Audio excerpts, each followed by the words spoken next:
from Area Business and Entertainment. Halo sobat bisnis, masih dengan Dea di sini dan juga Halo semuanya, kenalin aku Mila.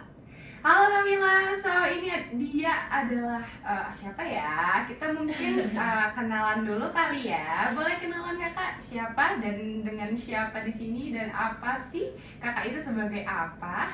Oke, buat teman-teman radio, kenalin aku Mila Zahro, tapi aku biasanya dipanggil Mila Zahro.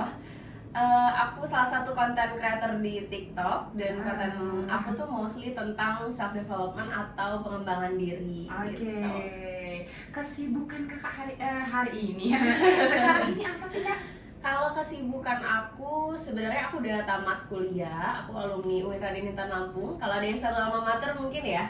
Tapi aku juga ngambil double degree di Universitas Terbuka gitu. Jadi aku masih mahasiswa semester akhir juga, dan aku juga kerja juga kantoran dan content creator juga. Content gitu. creator juga. Jurusan apa kak? Jurusannya sekarang hukum. Hukumnya menyeluruh atau ada Ilmu hukum. Kalau Ilmu. sebelumnya aku ekonomi Iya. gitu. ilmu hukum. Berarti Iya. kalau sekarang udah ada konsentrasi hukum kemana? Mau hukumnya? Kalau di UT itu belum sih. Oh belum. Ah.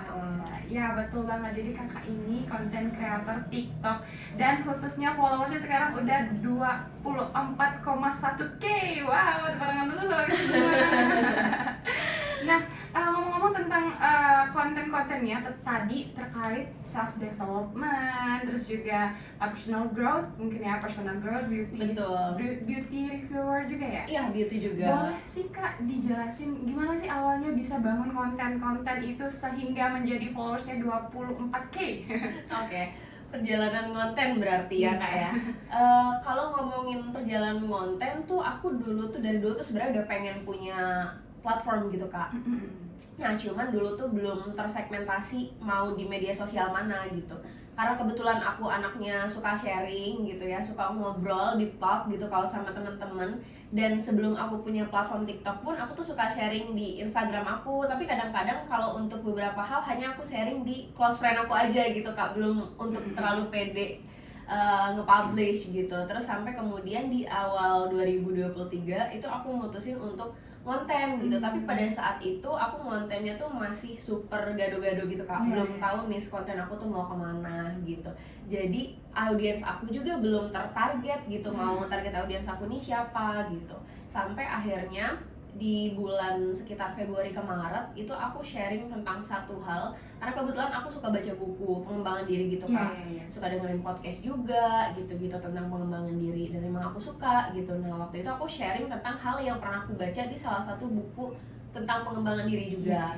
Nah pada waktu itu teman-teman di TikTok itu pada excited gitu kak, pada ngerasa relate dan lain sebagainya gitu. Dari situ aku merasa kayaknya ini adalah satu hal yang aku suka deh gitu, karena ketika aku sharing sesuatu ke orang, aku merasa aku memberikan satu value ke orang lain gitu. Jadi aku sharing itu dan aku merasa kayaknya ini adalah hal yang mau aku lanjutin, dan aku udah tahu nih tipe konten aku nih mau yang kayak mana. Sudah menemukan kontennya ya, konten untuk audiens yang rame gitu kan. Betul, tipe konten aku kayak mana yang aku enjoy ngerjainnya, dan aku merasa aku bakal bisa nih dalam jangka panjang untuk konsisten dengan topik itu. Dan kemudian orang-orang juga aku udah tahu target audiens dari konten aku ini siapa gitu. Iya. Nah, untuk kontennya sendiri nih kak, yang pertama kali banget, mungkin first banget, konten apa yang tiba-tiba naik jadi yang nontonnya beribu-ribuan? Konten yang pertama kali naik itu seingat aku ya, tentang beberapa tips yang aku lakuin supaya nggak galau, nggak jadi orang yang gampang galau gitu loh kak. Kadang kan karena target audiens aku ini adalah anak-anak muda, mostly 18-24 ya, milenial banget, Gen Z. Dan aku paham banyak orang tuh yang merasa resah setelah patah hati dan lain sebagainya, merasa rendah diri dan merasa gampang galau gitu. Jadi aku sharing hal-hal yang aku lakuin untuk bisa nggak mendramatisir galau-galau tentang cowok gitu. Itu pertama kali konten aku naik, dan itu tembus sekitar 700.000 kayaknya. 700.000 penonton. Iya. Komentarnya juga pasti banyak gitu Iya, ya. banyak banget karena banyak yang ngerasa relate gitu, Kak. Iya, setelah konten itu apakah banyak mereka minta mungkin tips-tips, ada mungkin kakak menyediakan question box gitu ya, untuk mungkin mereka pengen sharing-sharing dari kakak sendiri, ada nggak sih ya mungkin mereka curhat bahkan kak, ada nggak? Kalau curhat tuh banyak banget sih Kak, mulai dari masalah kuliah, terus pertemanan. Kak, bahas dong tentang tips supaya ngadepin temen yang nyebelin gimana, atau kayak ngadepin pasangan yang selalu silent treatment dan berbagai macam pertanyaan lain. Dan kadang itu juga yang jadi ide konten gitu Kak. Jadinya oh ternyata banyak orang juga yang relate tentang ini. Akhirnya aku ngerasa kayaknya harus bahas tentang ini deh, karena banyak orang yang mau tahu gitu. Jadi kalau ditanya ide juga ya kadang tuh ide tuh datang dari audiens juga sih Kak. Dari question audience juga gitu. Kan kalau misalnya terkait self development sendiri kan, nah nanti kakak bikin konten tuh, nih misalnya nanti dikira kakak itu orangnya flexing, gimana tuh perasaan kakak atau cara menghadapinya gitu? Memang kadang tuh kalau kita di sosial media tuh serba tricky ya Kak ya. Kita mau ngasih tahu skill kita dibilang flexing, kadang kita mau ngenalin diri kita ini siapa dibilang flexing gitu. Padahal menurut aku ya sosial media itu adalah tempat memang untuk memperkenalkan diri kita gitu Kak. Jadi memang sebenarnya tuh ada beda antara flexing dan personal branding gitu.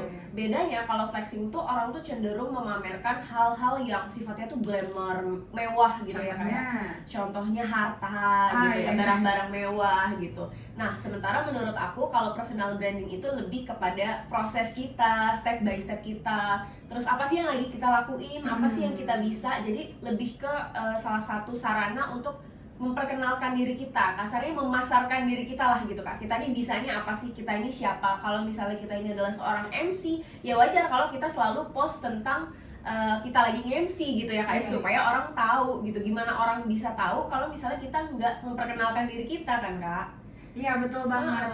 Terus kan pasti nanti ada yang nanya nih Kak, gimana sih cara ngilangin perasaan cringe ketika kakak buat konten gitu?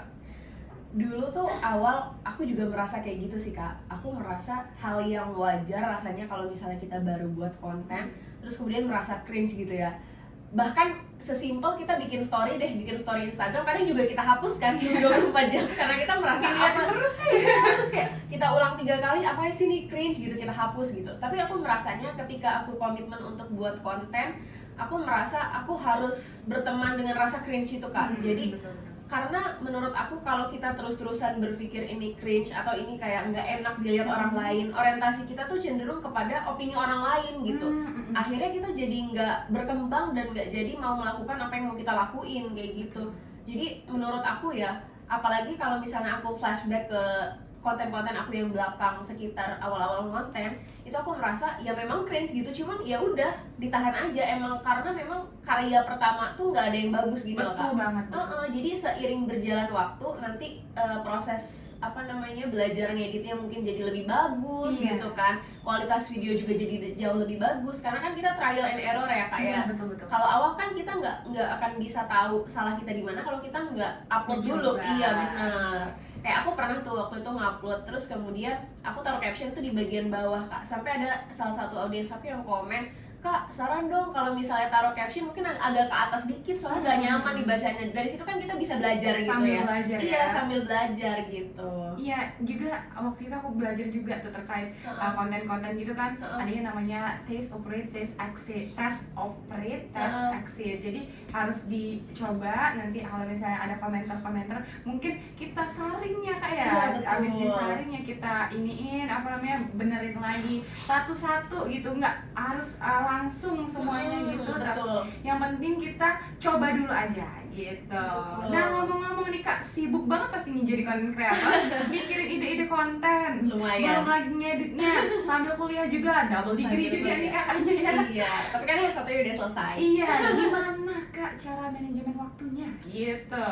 Cara bagi waktu tuh sebenarnya sebenarnya mungkin orang-orang tuh punya formula yang berbeda ya Kak ya. Ada orang yang mungkin cocok sama metode ini, ada yang enggak gitu. Cuma aku merasa dari 24 jam yang kita punya, pasti kita tuh bisa memprioritaskan at least 3 hal penting gitu yang menurut kita penting dalam hidup, dan itu tuh dalam sehari-harinya bisa kita lakuin, nggak harus banyak dulu. Karena prinsip aku lebih baik melakukan sedikit demi sedikit tapi bisa continue gitu Kak, bisa berkelanjutan aku melakukannya, bisa konsisten gitu. Makanya yang aku lakuin adalah aku nggak ngeset target yang tinggi-tinggi.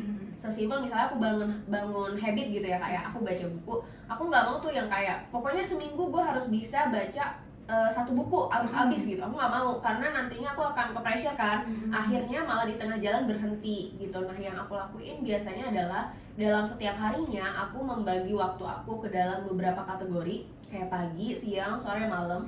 Dan itu aku pelajari juga jam produktif aku tuh di mana sih, apakah aku lebih produktif di pagi atau apakah aku lebih produktif di malam sepulang kerja gitu. Nah biasanya untuk hal-hal yang sifatnya mikir nih, kayak mikirin ide gitu, konsep video, brief dan lain sebagainya, itu aku buat di waktu produktif aku gitu Kak. Jadi lebih maksimal gitu kan, dan hal-hal produktif lain aku lakuin juga di waktu produktif aku gitu. Baru nanti hal-hal yang sekiranya kurang urgent aku lakuin di luar waktu produktif tadi. Biasanya aku kayak gitu sih Kak. Wow, insight baru nih sama kita semua. Nah, aku mau nanya nih Kak, apa sih sebenarnya motivasi Kakak terbesar sharing banyak konten tentang pengembangan diri, atau mungkin terkait hal-hal yang Kakak pelajari sendiri gitu ya. Nah, message apa sih yang pengen Kakak sampein ke anak muda gitu? Oke, sebenarnya kalau misalnya tentang sharing, mostly aku kan tadi udah bilang kalau misalnya aku tuh suka ya sharing apapun itu, aku suka kayak sesimpel aku nemuin satu resep masak tuh rasanya kalau aku sharing dan orang-orang tanya tuh aku ngerasa wah seneng gitu ya Kak ya. Betul. Nah terus salah satu alasan terkuat aku dan masih jadi motivasi terkuat aku juga sekarang kenapa aku ngonten, karena aku merasanya anak-anak muda zaman sekarang, apalagi kita sangat dekat dengan dunia digital gitu ya Kak ya. Dan aku pribadi pun aku banyak banget belajar entah itu soft skill, entah hard skill itu dari digital gitu Kak. Dan gak jarang juga aku banyak dapat motivasi juga dari media sosial gitu. Jadi aku mau jadi bagian daripada ekosistem media sosial yang memang sehat dan membangun gitu untuk anak muda, terutama masalah isu-isu tentang remaja, isu-isu tentang Gen Z gitu-gitu Kak. Jadi kadang tuh kan kalau misalnya kita, terutama kayak aku nih Kak, aku kan mau masuk ke quarter life crisis gitu ya. Quarter life crisis. Jadi udah mau 25 dan banyak banget rasanya keresahan-keresahan dalam hidup gitu ya. Relate ya Kak ya. Nah, jadi tuh aku merasa ketika kita sharing sesuatu ke orang dan ternyata orang lain juga banyak yang merasakan hal itu, kita nggak ngerasa sendirian gitu Kak. Nah aku juga mau teman-teman yang mungkin dengerin konten aku tuh nggak ngerasa sendirian gitu, dan merasa bahwa hal itu normal gitu. Itu adalah sebuah perjalanan hidup yang memang lagi sama-sama dilewati anak muda gitu. Jadi kalau misalnya kita bingung, ngerasa salah jurusan, terus kemudian kok rasanya temen makin dikit gitu ya, kayak kok perjalanan cinta makin dewasa makin amburadul gitu-gitu ya. Jadi kita nggak ngerasa sendirian gitu, dan kita bisa dengar insight dari orang lain. Itu sih Kak. Betul, keren banget ya. Namun kalau melihat konten-kontennya Kak Mila ini, udah lumayan lah ya. Gimana tuh teknisnya? Apakah Kak handle sendiri? Siapa yang bikin konten? Apakah Kak ada tim? Yang buat idenya siapa? Planningnya siapa nih? Boleh dijelasin sih Kak, apa yang ada di belakang konten Kakak itu? Kalau aku bisa bilang, kalau sekarang sih konten aku tuh mostly semua aku yang handle.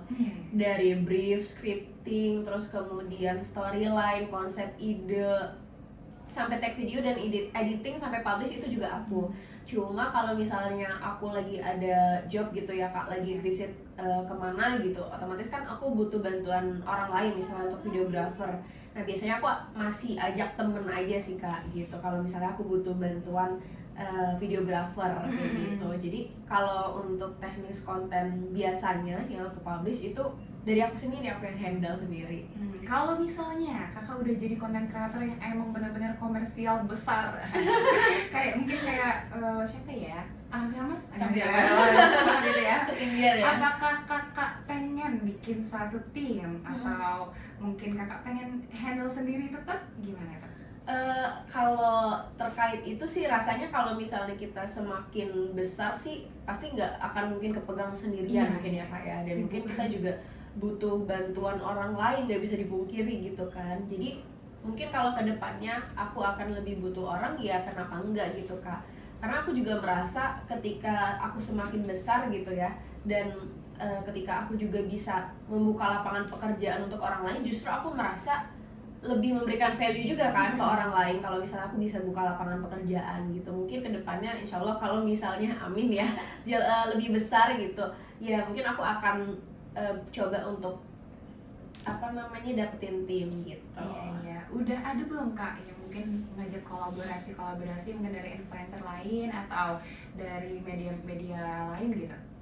Kalau collaboration itu kebanyakan dari brand ya Kak ya. Iya. Kalau dari influencer dan beberapa content creator juga ada, itu dari beauty kebetulan untuk diajukan jadi brand ambassador dan lain sebagainya. Terus kemudian kita juga sama-sama discuss project tapi belum running projectnya gitu. Dan mostly brand deal sih Kak, dari brand gitu. Iya, Kalau iya. untuk project. Oke, kalau misalnya kolaborasi ada, kan di TikTok ada yang namanya affiliate. Iya, Nah, iya betul. apalagi TikToker sekarang tuh banyak banget yang ikut affiliate. Betul. Apakah kakak mengikutinya? Dari awal memang aku udah ikut Kak, kalau affiliate aku udah iya. ikut. Iya, jadi Walaupun bukan konten kreator, biasanya juga emang ikut affiliate ya? iya gitu kan, ada juga yang affiliate aja dan ada juga yang content creator sekaligus affiliate gitu. Boleh dijelasin Kak? Apanya nih? Kakak sebagai affiliate content creator gitu? Iya, kalau affiliate itu biasanya itu dari brand juga sih Kak. Ada yang brand deals juga yang mau misalnya bundling videonya itu beserta keranjang kuning gitu. iya. Jadi bentuknya ya ada link gitu, link keranjang kuning yang nanti komisinya juga akan masuk ke kita gitu sih Kak. Kalau affiliate biasanya gitu. Oke, jadi sampai sekarang udah luar biasa sekali ya. Mungkin udah sampai belum Kak?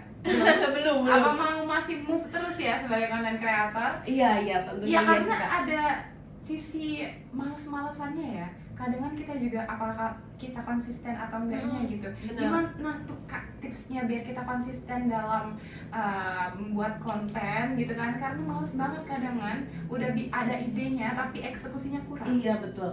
Aku rasa itu juga yang jadi tantangan terbesar sih Kak kalau mau jadi content creator, karena kan kita tuh dipaksa keadaan gitu ya untuk terus-menerus kreatif gitu. Even kita misalnya kita lagi ada brand collaboration gitu ya, itu kan kita bukan nggak boleh ya, maksudnya kita nggak dianjurkan untuk hard selling gitu ya. Sebisa mungkin soft selling, karena orang-orang tuh nggak suka gitu kan kalau konten jualan tuh langsung di skip gitu kan ya. Jadi tugas kita tuh PR-nya adalah mikirin konsep video, gimana nih cara ngemasnya sedemikian kreatif supaya ini tuh tetap menarik buat orang tetap nonton dan dapet nih message-nya gitu. Jadi menurut aku untuk konsisten kreatif dan konsisten dengan ide-ide yang ada, itu menurut aku salah satu cara yang paling ampuh di aku adalah jangan set target tinggi-tinggi. Kalau aku tuh waktu awal Kak, pokoknya aku komit. Kan ada yang bilang ya Kak ya, kalau misalnya mau bikin konten di TikTok itu aku waktu awal-awal nih, waktu belajar gimana caranya FYP dan lain sebagainya, ada yang bilang kayak 1 hari 5 konten gitu kan. Tapi aku merasa itu terlalu berat untuk aku jalanin nih, 1 hari 5 konten. Malah nanti takutnya dari kelimanya ini malah jadinya nggak bagus gitu kualitasnya. Jadi aku coba untuk konsisten 1 hari 1 konten gitu Kak. Sampai sekarang pun masih aku lakuin 1 hari 1 konten. Nah itu 1 bulan pertama itu langsung kelihatan Kak, growth akun aku tuh langsung kelihatan segitu. Pas aku nerapin konsisten 1 hari 1 konten itu langsung kelihatan. Dari yang awalnya followers aku cuma 1.000, itu dalam 1 bulan naik 5.000. Wow. Iya. 1 hari 1 konten. 1 hari 1 konten. Iya, 1 hari 1 konten. Genrenya sama, tetap self development atau kakak udah 1 hari 1 kontennya udah beda? Kalau menurut aku ya, apalagi kalau fase masih bangun personal branding ya, menurut aku penting untuk fokus 1 topik dulu aja gitu. Iya, 1 topik. Jadi aku memang fokusnya self development dulu, dan itu aku usahain di jam-jam yang memang itu adalah prime time aku gitu. Jadi yang orang-orang rame lihat TikTok kan biasanya beda-beda ya kayak tiap akun. Nah, biasanya aku upload di jam yang sama dan dengan tipe konten yang sama gitu. Baru mulai kebaca sama algoritma TikTok. Itu sih awalnya Kak.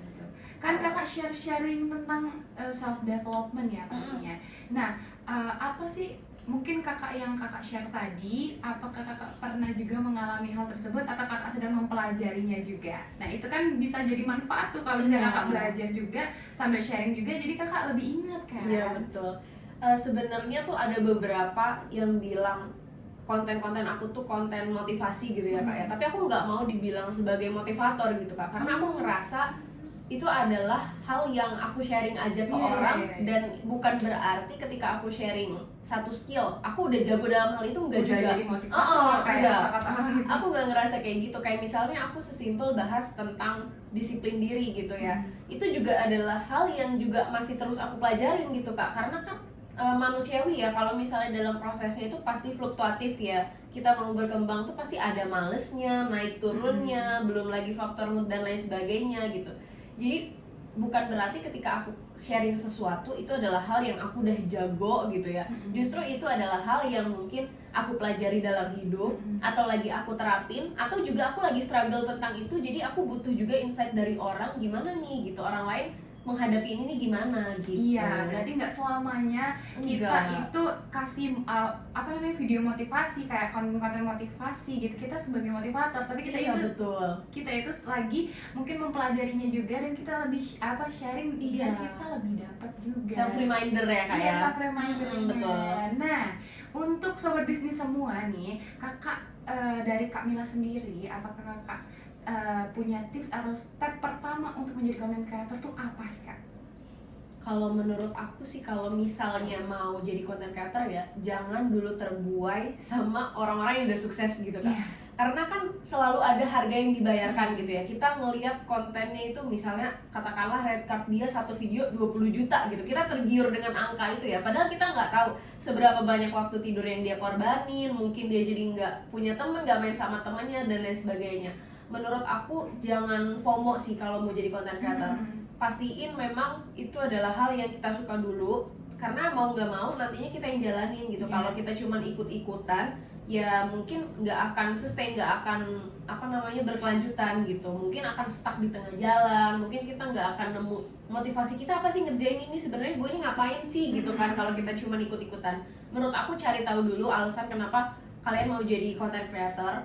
Terus kemudian kalau misalnya kalian udah nemu nih value-nya apa yang mau kalian sharing ke orang lain, pastiin itu adalah hal yang memang kalian juga enjoy ngerjainnya gitu Kak. Kayak passion. Passion, betul.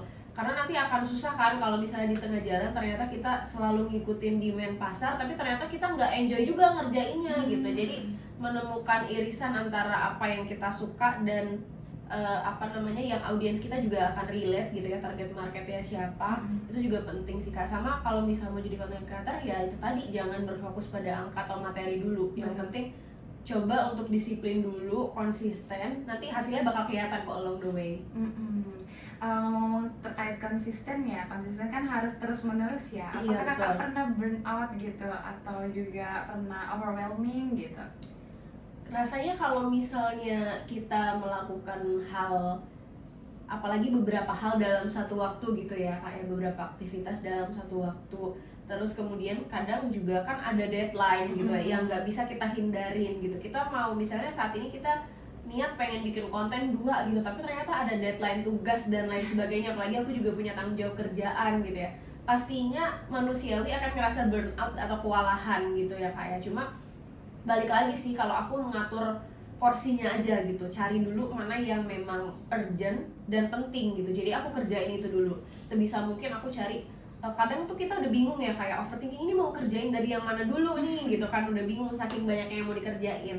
Nah akhirnya malah burn out. Nah biasanya aku tuh lihat dulu ini dari beberapa to-do list yang mau aku lakuin, mana nih yang kira-kira memang penting dan mendesak gitu Kak. Jadi menentukan skala prioritas aja sih. Iya, penting banget to-do list ya. Betul. Karena kalau misalnya nggak ada to-do list, kita ruwet lah ya. Yang mana dulu yang mau dikerjain, prioritasnya yang mana nanti. Betul. Masih terkait konten kreator ya di sini. Nah kita ada question box nih Kak. Ada beberapa pertanyaan, tapi kita pilihin 2 aja. Nah yang pertama Kak, aku ini pengen ngonten ya Kak. Tapi aku tuh kalau misalnya ngonten pasti kalau ngomong belibet. Jadi aku takut. Gimana sih cara pede ngomong di depan kamera sih Kak? Tolong dong. Sebenarnya kalau ditanya tips pede ngomong depan kamera, menurut aku agak klise ya jawabannya. Practice makes perfect. Tapi beneran, bentuk latihannya mungkin bisa macem-macem ya. Kalau di aku sendiri, aku tuh suka banget self talk atau ngomong sendiri. emang kedengerannya agak aneh ya kalau yang nggak, self-talk. yang nggak biasa ya. Jadi kayak ngomong sendiri kayak apaan sih gitu kan Kak. Tapi menurut aku dengan kita belajar ngomong sendiri, apapun itu deh, misalnya kayak kita merasa kita lagi di interview, atau misalnya ada orang yang lagi nanyain pendapat kita tentang satu hal dan itu kita jawab dengan kayak gitu tuh, kita jadi terbiasa untuk merangkai kalimat yang runtun gitu Kak. Jadi terbiasa untuk berpikir cepat dan ngomong tuh jadi nggak kebanyakan filler tuh kayak gitu Kak. Jadi menurut aku salah satu latihan yang bisa dilakuin adalah self talk selain daripada latihan-latihan yang lain ya. Jadi menurut aku penting banget, dan ketika ngobrol sama orang manfaatin gitu Kak, manfaatin untuk ngobrolin banyak hal gitu. Jadi itu juga jadi sarana belajar kita supaya kita tuh pede ngomong gitu Kak, apa yang mau diomongin tuh tahu gitu. Jadi message-nya sampai, menurut aku sih gitu. Makanya perlunya kita mengikuti kegiatan yang banyak orang. Betul. Ya. Makanya kita terasa sendiri kalau dalam hal komunikasi betul. Ya. Nah ini yang kedua, question box-nya, Kak, aku ini HP-nya nggak iPhone mungkin. Nggak iPhone, tapi HP aku nih jelek. Gimana Kak kalau misalnya aku mau konten, editingnya gimana, terus juga kameranya kan burem. Nah, tips dari Kakak sendiri apa sih Kak?